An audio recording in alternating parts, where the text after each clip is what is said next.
बघा, आम्ही बारामतीमध्ये पश्चिम महाराष्ट्रातला मोठा मोर्चा केलेला आहे ऑलरेडी आणि आज रोजी आम्ही सोलापूर जिल्ह्यातल्या पाटकुळ मोहोळ तालुक्यातल्या गावामध्ये आम्ही ओबीसी बांधवांनी काय आजपर्यंतचे मोर्चे लाखोंचे मोर्चे हे जिल्ह्याच्या ठिकाणी तालुक्याच्या ठिकाणी होतात, पण आम्ही आता ठरवलंय की आमची माणसं ज्या डोंगराच्या कुशीला राहतात, काबाड कष्ट करतात, त्यांच्या गावामध्ये जायचं आणि तिथं हजारोंची लाखोंची सभा घ्यायची।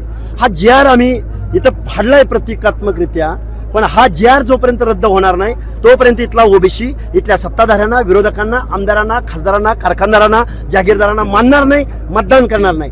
तुम्ही आमचं पंचायत राज मधलं आरक्षण काढून घेतलंय, तुम्ही आमचं लोकल बॉडीज मधलं आरक्षण काढून घेतलंय, तुम्ही आमचं शिक्षण नोकऱ्यातलं आरक्षण काढून घेतलंय, पण तुमच्या आमदारकीचा आणि खासदारकीचा मार्ग मात्र आमच्या गटातून, गावातून, वाड्यावरून, तांड्यावरून, वस्त्यावरून जातो। आणि तुम्ही आम्हाला जर मत मागायला आला तर आमचं आरक्षण जाताना तुम्ही कुणाकुणाला पाठिंबा द्यायला गेला होता, ती मागणी कायदेशीर होती का?